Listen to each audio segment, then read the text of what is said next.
का प्रमाण भी है, ये ईश्वर की सत्ता का प्रमाण पत्र भी है। जब दांत न थे तब दूध दियो। तो भगवान करते क्या है मेरी माँ? विश्व की उत्पत्ति, पालन और संहार करते हैं। तापत्रय विनाशाय।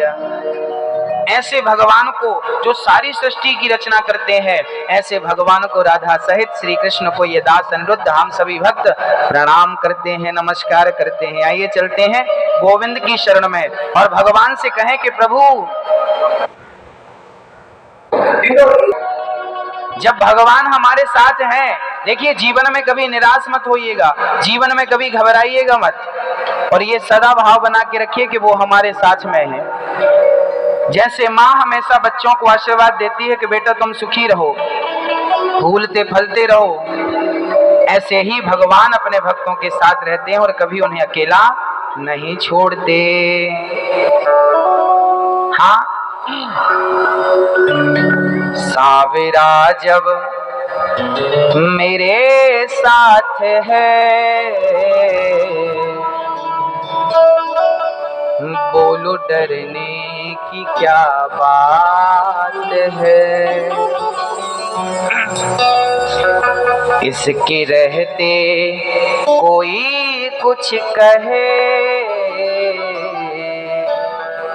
बोलो किसकी ये औकात है।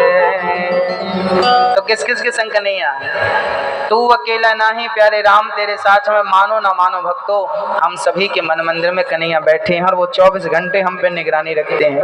हाँ, हम भूल भले जाएं, बच्चे हमेशा माँ बाप को भूल जाते हैं, पर माँ बाप बच्चे को कभी नहीं भूलते। भक्त हमेशा भगवान को भूल जाता है, पर वो विधाता आपको और हमें कभी नहीं भुलाता। भक्तों दोनों हाथ उठाइए और उसे याद करिए भाव से।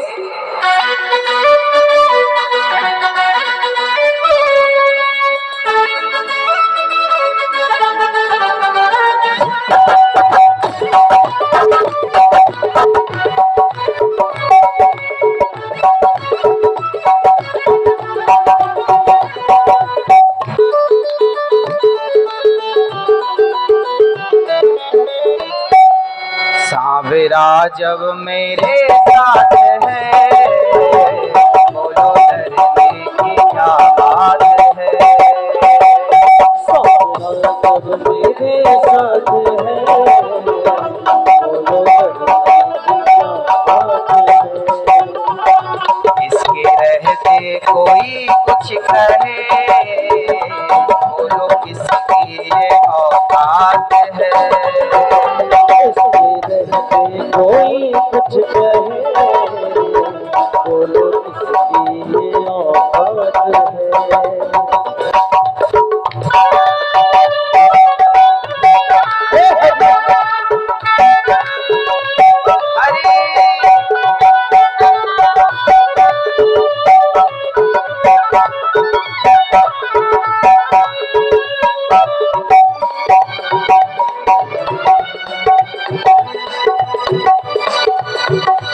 छाए काली घटाए तो क्या, इसकी छतरी के नीचे हूँ मैं।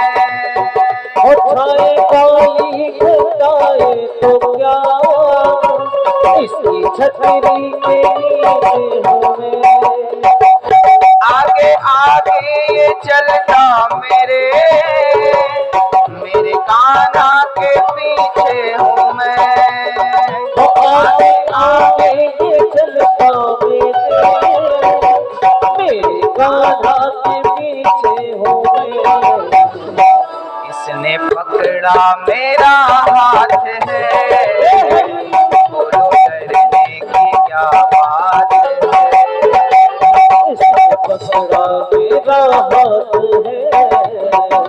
बोलो डरने की क्या बात है। सावेरा जब मेरे साथ है, दोनों हाथ उठाइए और कहिए कि कन्हैया मेरे संग है। जिनके संग कन्हैया है दोनों हाथ उठा के कहेंगे मेरे संग। सावेरा जब मेरे साथ है, बोलो डरने की क्या बात है।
के रिश्ते सभी मेरे कान्हा से रिश्ता बना। झूठे स्वार्थ के रिश्ते सभी मेरे कान्हा से रिश्ता बना। जरा समझिएगा भक्तों की भावना कैसी है। एक सच्चा भक्त कहता है कि प्रभु जब आप मेरे संग हैं तो मैं क्यों परेशान हूं। महाभारत का युद्ध आपको याद होगा। महाभारत के युद्ध में पितामह भीष्म ने पांडवों को मारने की प्रतिज्ञा कर ली थी। कल के युद्ध में मैं पांडवों को मार डालूंगा, नहीं तो कल का युद्ध मेरे जीवन का अंतिम युद्ध होगा, ऐसा पितामह भीष्म ने प्रतिज्ञा कर ली थी, वचन दे दिया था दुर्योधन को। अब तो जब पांडवों को मरने की बात पांडवों को पता चली कि पितामह ने प्रतिज्ञा ली, और याद रखना भीष्म पितामह की प्रतिज्ञा कभी अधूरी नहीं जाती। गंगा पुत्र है वो, शांतनु नंदन है वो, अखंड ब्रह्मचारी है वो। उनके बाणों का सामना भगवान नारायण के सुदर्शन में भी शक्ति नहीं है कि उनके बाणों का सामना कर सकें। इतने दिग्गज थे पितामह भीष्म, कोई साधारण हस्ती नहीं थी वो। क्या हुआ, भगवान कृष्ण अर्जुन के पास गए तो अर्जुन कंबल ओढ़ के सो रहे थे। कन्हैया ने उठाया, अर्जुन क्या कर रहे हो, कल पितामह भीष्म तुम्हें मार डालेंगे, पांचों पांडवों को प्रतिज्ञा ले चुके हैं वो, अब बचोगे नहीं तुम, और तुम अभी सो रहे हो कंबल तान के, कोई रणनीति नहीं बनाना कल के लिए। अर्जुन बोले कन्हैया हमें सोने दो और आओ आप भी सो जाओ। भगवान बोले क्यों, तुझे कल की फिक्र नहीं है। अर्जुन ने बड़ा प्यारा जवाब दिया, बोले कन्हैया जिसके सारथी आप हो और जिसके सिर पे आपका हाथ हो उसे चिंता करने की क्या जरूरत है। हम तो आपके भरोसे निश्चिंत हैं, आप तो हो हमारी चिंता करने के लिए। वही हम यहाँ कह रहे हैं दोनों हाथ उठा के, क्यों मैं भटकूं यहाँ से वहाँ, इनके चरणों में है बैठना। क्यों मैं भटकूं यहाँ से वहाँ, इनके चरणों में है बैठना। झूठे स्वार्थ के रिश्ते सभी मेरे कान्हा से रिश्ता बना। झूठे स्वार्थ के रिश्ते सभी मेरे कान्हा। इसने पकड़ा मेरा हाथ है, बोलो डरने की क्या बात है। सावरा जब मेरे साथ है, बोलो डरने की क्या बात है।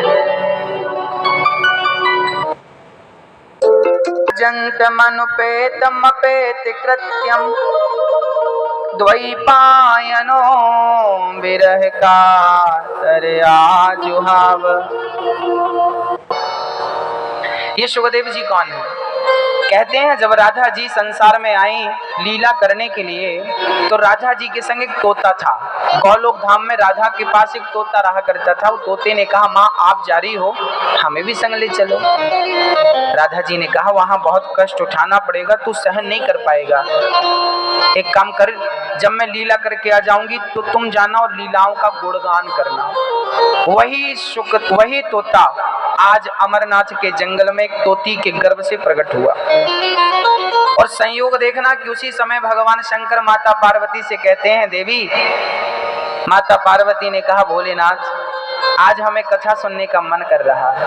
शंकर जी बोले नहीं हम आपको कथा नहीं सुनाएंगे, क्योंकि कथा के चक्कर में पिछले जन्म में तुम मर गई थी। एक बार त्रेता युग माही शंभु गए कुंभ ऋषि पाही, संग सती जग जननी भवानी, पूजे ऋषि अखिलेश्वर जानी।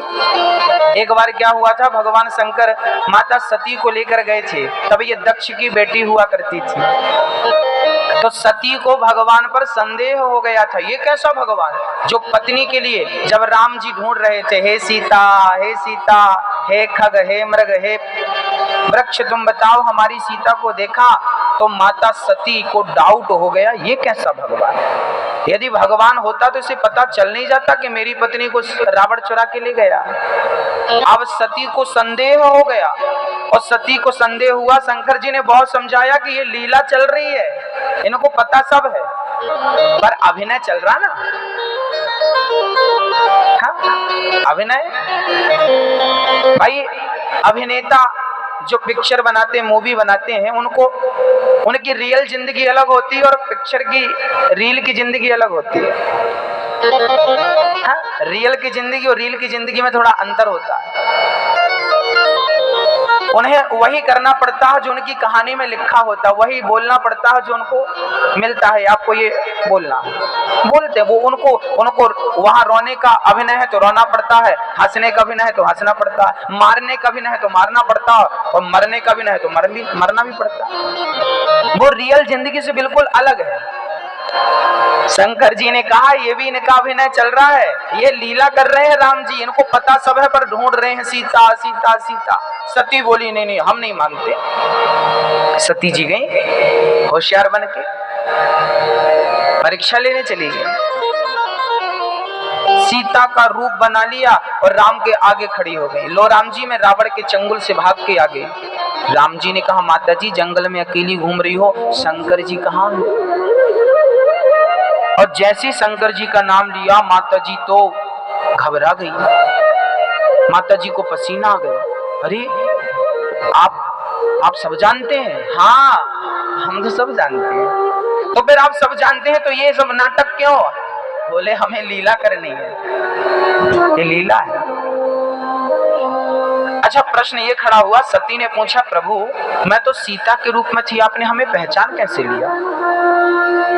राम जी ने कहा माँ, प्लास्टिक सर्जरी करा के स्वरूप को बदला जा सकता है, स्वरूप को बदला जा सकता है पर स्वभाव को नहीं बदला जा सकता। मेरी सीता वो सीता है जो राम के पीछे खड़ी होती है, आप आगे खड़ी हो, आगे तो मेरी माँ खड़ी हो सकती है, आप मेरी माँ हो। मेरी सीता में ऐसे संस्कार तो नहीं है कि वो पति के आगे खड़ी हो सके। मेरी सीता हमेशा पति के पीछे खड़ी होती है, आप आगे खड़ी हो। तो स्वरूप बदला जा सकता है, स्वभाव नहीं बदला जा सकता। स्वरूप की चोरी की जा सकती है पर स्वभाव की चोरी नहीं की जा सकती। बस भक्तों, माता सती गई घबरा कर। शंकर जी ने कहा हो गई परीक्षा? झूठ कह दिया, कछु न परीक्षा लीन गोसाई, आपकी तरफ प्रणाम करके चली आई। शंकर जी बोले हमारी तरफ प्रणाम करना था तो यहीं से कर लिया होता, वहां जाने की क्या जरूरत थी? शंकर जी ने ध्यान लगा के देखा, सारी पिक्चर सामने आ गई कि इन्होंने तो मेरी माँ का रूप बना लिया। अच्छा, शंकर जी ना सीता को माँ के रूप में देखते थे और राम को पिता के रूप में देखते थे, और आज पत्नी ने माँ का रूप बना लिया, अर्थात सती ने सीता का रूप बना लिया। तो मेरी पत्नी तो अब माँ हो गई ना मेरे लिए, क्योंकि इसने माँ का रूप बनाया। उस दिन से शंकर जी ने त्याग दिया, देवी अब इस देह से कभी हमारी तुम्हारी भेंट नहीं हो सकती।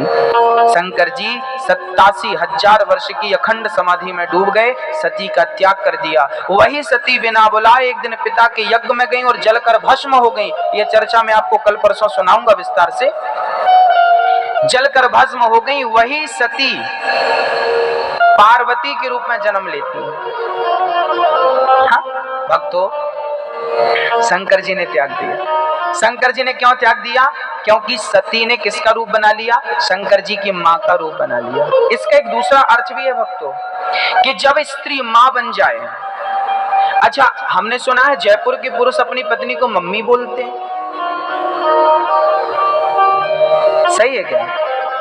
नहीं, हमने सुना जयपुर की माताएं अपने पति को पापा बोलती हैं,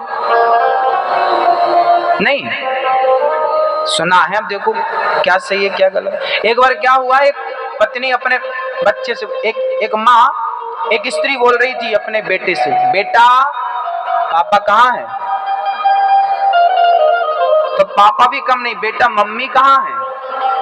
बेचारे जल्दी जल्दी में ये कहना भूल जाते हैं कि तेरी मम्मी कहाँ है। अब बताओ, कोई कहे कि बेटा मम्मी कहाँ है तो सामने वाला क्या समझेगा, तेरी मम्मी कि मेरी मम्मी? तो इनडायरेक्ट पुरुष अपनी पत्नी को मम्मी बोलता रहता है, इनडायरेक्ट पत्नी अपने पति को पापा बोलती रहती है। बोल रही है पापा, वो बनाए है पति, बोल रहा है मम्मी, वो बनाए है पत्नी। गलत है भाई। सिस्टम ठीक करो। इसका अर्थ दूसरा है। मैं इस बात से आपको कुछ और समझाना चाहता हूँ। मेरी माँ, मैं आपको केवल ये समझाना चाहता हूँ कि स्त्री जब माँ बन जाए, पुरुष जब पिता बन जाए, आपके बाल गोपाल बड़े हो जाएं, बच्चे जवान हो गए, बड़े हो गए, समझदार हो गए, तब आप मतलब मम्मी पापा, तब आप लोग अपने मन को भोगों से हटाकर अब मन को भजन में लगाइए। बहुत हो गई भोग, भोगते भोगते उम्र निकल गई। अब ये जीवन भोग के लिए नहीं, भजन के लिए है। मन को वासना से हटाकर मन को उपासना में लगाइए। याद रखना, शरीर का जो तेज, शरीर की जो शक्ति नाभि के नीचे चली जाती है ना, उसे वासना कहते हैं, और जो शक्ति नाभि के ऊपर आ जाती है उसी को उपासना कहते हैं। अब अपनी शक्ति, अपना बल चाहे भोग में खर्च कर दो, चाहे भजन में लगा दो, मर्जी आपकी।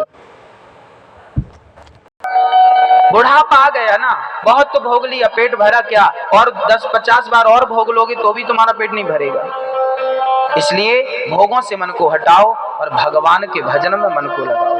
भोग भोगते भोगते जन्म चलाया, कुत्ता बिल्ली भी भोग भोग रहे हैं, मच्छर मक्खी भी भोग भोग रहे हैं। किसी का पेट नहीं भरता इन भोगों से। सच कहता हूँ मेरी माँ, सच कहता हूँ भक्तों, ये इच्छाएं हमें ठग लेती हैं, छल लेती हैं और हमें पता ही नहीं चलता। हाँ, शंकर जी भोगी नहीं योगी बन गए, सती का त्याग कर दिया, सती पिता की यज्ञ में जलकर समाप्त हो गई, और वही सती पार्वती के रूप में जन्म लेती है और शिव पार्वती का विवाह संपन्न होता है। आज वही सती भगवान शंकर से कह रही, वही पार्वती भगवान शंकर से कह रही है कि हमें कथा सुनाइए। शंकर जी बोले हम नहीं सुनाएंगे, पिछले जन्म में कथा के चक्कर में तुम मर गई थी, कथा सुनने गई थी तो भगवान पे डाउट हो गया, आपको संदेह हो गया, जिससे तुम्हें मरना पड़ा, हम त्याग चुके थे आपको।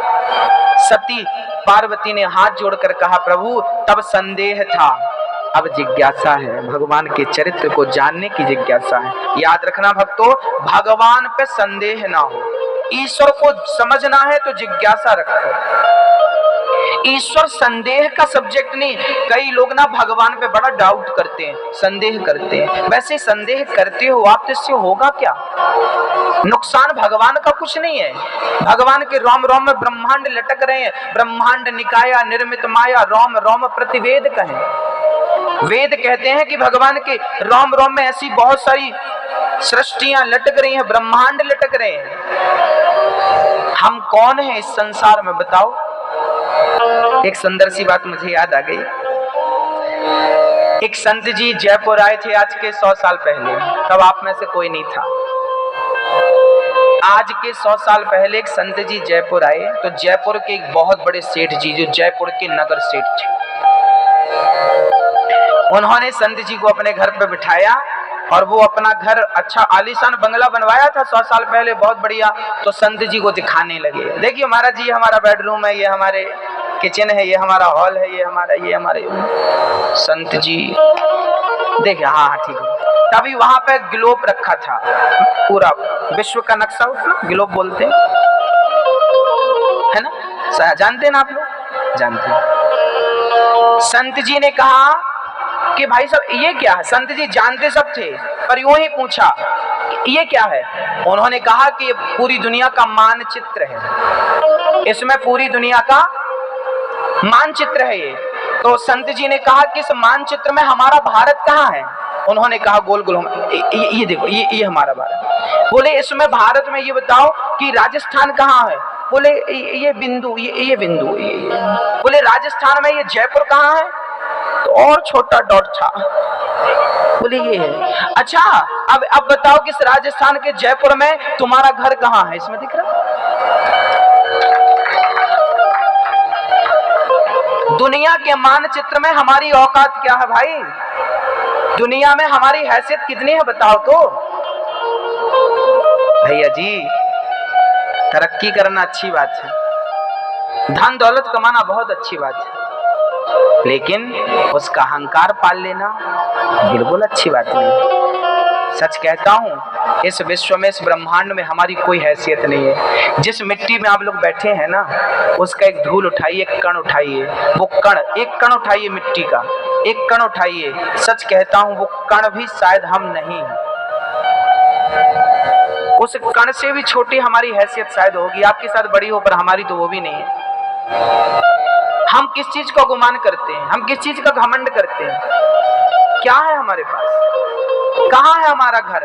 आपका जो घर है बताइए, दुनिया के नक्शे में दिखता है? भैया जी हाँ, अच्छी बात है धन दौलत कमाना। रावण की लंका जल के राख हो गई थी अहंकार के कारण। आपके घर तो फिर भी मिट्टी के हैं। भक्तों, भगवान शंकर जी माँ पार्वती से कहते हैं कि देखो देवी, कथा हम आपको नहीं सुनाएंगे, आपको डाउट है। ईश्वर संदेह का सब्जेक्ट नहीं। यदि आपको भगवान पर संदेह, डाउट है, तो मैं प्रार्थना करूंगा आपसे कि ईश्वर संदेह का नहीं, जिज्ञासा का सब्जेक्ट है। उसको जानने की जिज्ञासा रखिए, अच्छी बात है, पर उस पर संदेह आपके लिए नुकसानदायक है। सती पार्वती बोली नहीं नहीं, अब तो जिज्ञासा है। अमरनाथ के जंगल में गए, माता सती को बिठा करके, माँ पार्वती को बिठाकर शंकर जी बोले मैं आंख बंद करके कथा सुनाऊंगा। शंकर जी कथा सुनाने लगे, माँ पार्वती सुनने लगी, और कथा सुनते सुनते मैया जी को नींद आ गई और माता जी सो गई। आंख खुली, शंकर जी ने देखा कथा पूरी हो गई। अच्छा, माता जी जब सो रही थी तो पीछे तोता बैठा था, वही तोता, और वो हुंका देने लगा। पूरी कथा हो गई, हुंका उसने दिया। जब कथा पूरी हुई तो जयकारा लगाई, बोलिए बांके बिहारी लाल की। जयकारा लगी तो माता पार्वती जी जागी। हाँ शंकर भोलेनाथ, फिर क्या हुआ आगे? शंकर जी बोले कथा तो पूरी हो गई, आप कहाँ थी? हम सो गई थी। शंकर जी बोले पर हुंका तो बराबर मिल रहा था, हुंका किसने दिया? पलट के देखा तो नन्हा सा तोता बैठा था। शंकर जी को लगा ये तोता चोरी से इसने कथा सुनी है। त्रिशूल लेकर शंकर जी तोते को मारने दौड़े। नन्हा सा तोता पंख छोटे छोटे फड़फड़ करता भागा। व्यास जी की पत्नी मासिक धर्म से निवृत्त होकर बैठी अपने केस सुलझा रही थी, उन्हें जमाई आई। मुंह के द्वार से तोता अंदर गया, माँ के गर्भ में बैठा और बैठ ही गया वो। शंकर जी आए, देवी हमारा चोर यहीं कहीं आया है, जल्दी बताओ चोर कहाँ है? देवी जी ने कहा आपकी चोरी क्या कर लिया? बोले हमारी अमर कथा सुन ली। देवी जी ने कहा कि जब अमर कथा सुन ही ली तो मरेगा कैसे? और मार डालोगे तो अमर कथा की महिमा नहीं घट जाएगी? शंकर जी कैलाश पर्वत पार्वती को लेके चले गए। बात सच्ची ये थी कि कथा उस तोते को ही सुनवानी थी, पार्वती को तो निमित्त बनाया। अब वो तोता माँ के पेट में बैठकर 12 साल तक वो माँ के पेट में रहा, 12 वर्ष तक माँ के पेट में रहा। व्यास जी ने कहा बेटा बाहर आओ, तुम्हारी माँ को बड़ा कष्ट हो रहा है। तो सुखदेव जी बोले बाहर नहीं आऊंगा, जब भगवान नारायण खुद आकर कहेंगे कि मेरी माया तुम्हारा कुछ नहीं बिगाड़ेगी तब मैं वापस आऊंगा। सुखदेव जी को भगवान ने आकर कहा बेटा बाहर आ, मेरी माया तेरा कुछ नहीं बिगाड़ेगी। जैसे ही बाहर आए सुखदेव जी जन्म लेते ही अपने नरे को कंधे पे टांग कर, नरा भी नहीं काटा, नरे को कंधे पे टांग कर चल पड़े सन्यास लेने। पिताजी बोलते हैं बेटा शादी तो कर लो, विवाह तो कर लो, फिर सन्यासी हो जाना, अभी बचपन से क्या जरूरत है सन्यास लेने की? सुखदेव जी बोले पिताजी जिन्होंने शादी की उनसे पूछो कि वो कब सन्यास ले रहे हैं। बुढ़ापा के मर जाता आदमी का मन ही नहीं होता सन्यास लेने का, एक बार पकड़ता है तो छोड़ने का मन ही नहीं करता। ये गृहस्थी कैसी है बताएं? चक्रव्यूह, अभिमन्यु चक्रव्यूह में जाना तो जानते थे पर वापस आना नहीं जानते थे। ये गृहस्थी भी वही चक्रव्यूह है। हाँ मैया जी, आप लोग ना शादी, देखिए गृहस्थ जीवन खराब नहीं है। गृहस्थ जीवन 4 आश्रम होते हैं, ब्रह्मचर्य, गृहस्थ, वानप्रस्थ, सन्यास। इन चारों आश्रमों में सबसे श्रेष्ठ आश्रम यदि कोई है तो गृहस्थ आश्रम। पर गृहस्थ आश्रम किस प्रकार श्रेष्ठ है वो भी समझ लीजिए। 25 साल तक ब्रह्मचारी रहो, 50 साल तक गृहस्थी रहो, 50 साल के बाद गृहस्थी मत रहो। क्या रहे भैया फिर? अच्छा यहाँ ध्यान से सुनिएगा मैया जी, आपने अपनी बेटी का विवाह कर दिया, आपने अपने बेटे का विवाह कर दिया। अब बताओ आप अपनी सारी जिम्मेदारियों से मुक्त हो गए कि नहीं? हाँ कि ना? कि गोल गोल? आपने बेटी का विवाह कर दिया, वो अपने घर चली गई खुश है। आपने अपने बेटों का विवाह कर दिया, वो भी कमा खा रहे हैं, बने पांव पे खड़े हैं, बढ़िया खुश हैं। अब आप अपनी जिम्मेदारियों से, गृहस्थ जीवन की जो जिम्मेदारियां विधाता ने दी थी, उनसे हम उऋण हो गए कि नहीं? हाँ या ना? वो जिम्मेदारियां पूरी हो गई ना? हाँ मेरी माँ, आपकी बिटिया का, आपके बेटे का विवाह हो गया, आप गृहस्थी की जिम्मेदारियों से पूरे हो गए। अब एक जिम्मेदारी और बची है, मानव तन जिसलिए दिया है विधाता ने, उस परमात्मा की प्राप्ति के लिए, बस उसे पाने में बचे हुए समय को समर्पित कर दीजिए। यही मानव तन की सार्थकता है। बुढ़ापे में भी नाती पोता संती अंती के लिए आप रोते रहते, कितनी बड़ी विडंबना। सब मिल गया, सब कुछ हो गया, फिर भी नहीं छूट रहा। अरे भाई पकड़े थे, काम पूरा हो गया ना, अब छोड़ दो ना। नहीं नहीं, पकड़े हैं तो छोड़ेंगे नहीं, छूटता नहीं है।